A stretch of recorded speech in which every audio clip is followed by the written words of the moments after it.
Bonjour, Bonjour, je m'appelle Elena. je m'appelle Anna Nous sommes sur Couture au Festival international de journalisme. et nous allons interviewer Salomé Saké sur l'objectivité. Est-ce que vous pouvez vous présenter? Alors, je m'appelle Salomé Saké, je suis journaliste pour le média en ligne Blast. À côté de ça, je vais intégrer une émission sur l'environnement sur France Info à la rentrée. Et parfois, je suis chroniqueuse dans l'émission 28 minutes sur Arte. Pourquoi est-ce que vous vous définissez comme journaliste engagé? Alors moi, on me qualifie souvent de journaliste engagé, mais à la base, je ne me suis pas qualifiée moi-même de cette façon.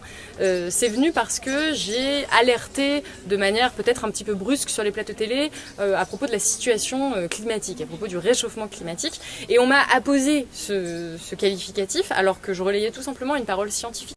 Pour vous, qu'est-ce que l'objectivité? Alors pour moi, l'objectivité, ça n'existe pas totalement en tant que journaliste. On peut tendre à plus d'objectivité, on peut tendre à plus d'honnêteté, mais on ne peut pas être totalement objectif parce qu'on a un vécu personnel, on a une sensibilité, et puis parce qu'on n'est pas omniscient, tout simplement. Quelle est la différence entre le journalisme et le militantisme?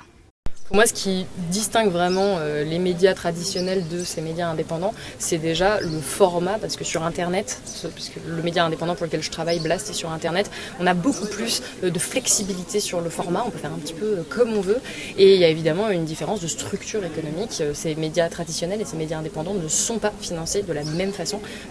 En l'occurrence, Blast, c'est du financement participatif uniquement. Qu'est-ce qu'un média indépendant? Un média est souvent dit indépendant parce qu'il est uniquement financé par son public et donc il est indépendant de toute force financière ou politique parce que tout simplement il y a les personnes qui le regardent ou qui le lisent qui vont le financer uniquement, mais pour moi on n'est jamais totalement indépendant parce qu'on est quand même dépendant de notre public et si on le déçoit trop, eh bien on perd nos financements et donc on perd le média en lui-même. Quelle est la différence entre le journalisme et le militantisme? Je pense que la différence entre un journaliste et un militant, c'est que nous, on utilise une méthodologie journalistique, on va suivre des règles journalistiques, on va recouper les sources par exemple. Comment utilisez-vous les réseaux sociaux dans le cadre de votre travail? Pour moi, les réseaux sociaux, c'est vraiment une caisse de résonance pour mon travail de journaliste. C'est une manière de simplifier parfois ce que je vais vouloir dire dans un sujet pour attirer les gens vers ce sujet. Et c'est aussi une manière d'avoir plus de visibilité pour élargir un peu mon public et de l'amener vers mes sujets qui sont souvent sur le web. Quelle est la question que vous auriez aimé qu'on vous pose?